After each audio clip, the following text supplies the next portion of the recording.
if they had any interest whatsoever in doing the right thing. And it wouldn't even have to be for the right thing. It really could just be to boost their image or to boost their sales. But that's how committed they are to busting worker power.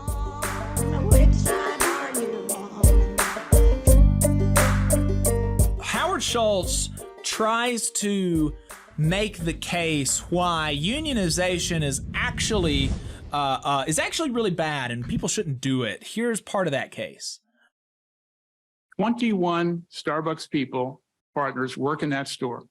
How many people do you think voted to either become a union or not a union? Take a guess. Got me. I would presume the majority. When you hear the number, you'll understand the problem. 21 people in the store, 6 people voted. 6. 4 voted to become a union and 2 voted for not. Now, I'm not saying why the other people didn't vote. That's up to the committee to decide. But you can imagine there's issues going on in a store like that where people work close together and influence people to do one thing versus the other. But here's the problem. Since 6 people voted to the union, of the 7 stores in Vermont, this particular store has twice the level of attrition, and the majority of the people have left the store. And the tension that exists in any store that Starbucks has, since it's individual stores voting in a small group of people, there is lots of issues that we are dealing with. And overall, in the stores that have voted for union, about 300 are twice the level of attrition that we currently have in the 99% of stores that have not voted for union. But the Vermont thing is not a proxy. The Vermont thing is exactly what's going on around the country. Yeah. There you go. So, oh, well, if you unionize, look, it just by magic, it makes the thing more tense. And also the implication that,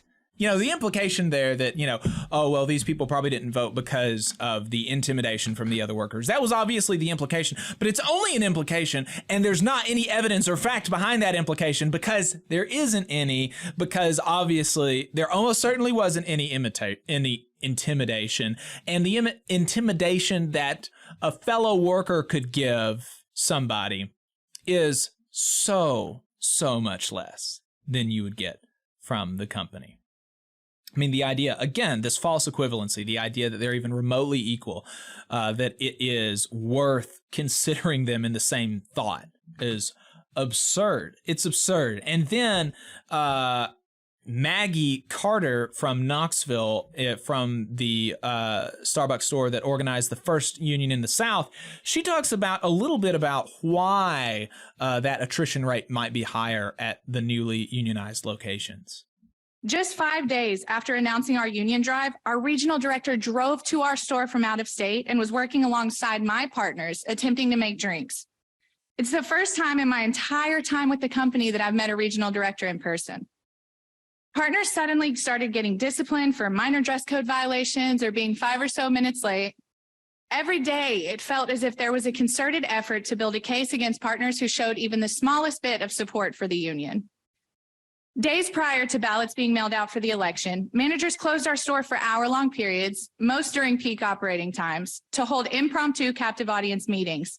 It felt like the company was suddenly paying full attention to us and were willing to throw absolutely anything at us to deter us from organizing.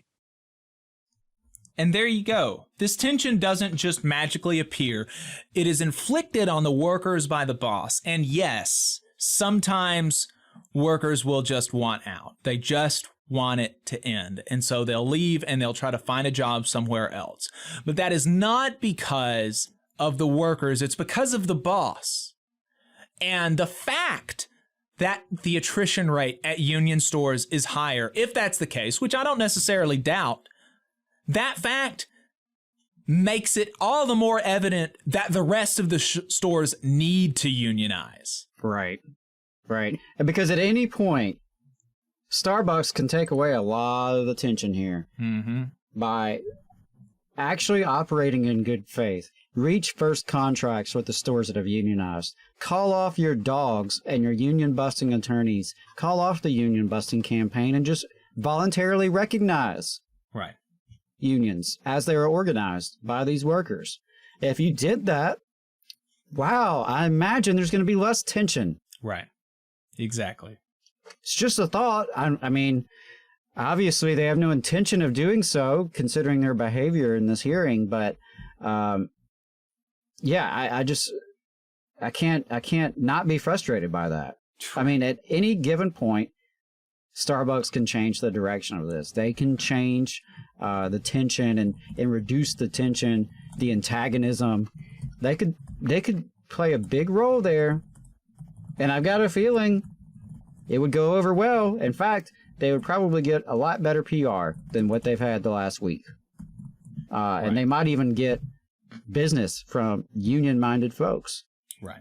So if they had any interest whatsoever in doing the right thing, and it wouldn't even have to be for the right thing. It really could just be to boost their image or to boost their sales. And hell, it probably would work. Mm-hmm. But that's how committed they are to busting worker power. You just saw a clip from the Valley Labor Report. We are live every Saturday morning from 9:30 a.m. till 12:30 p.m.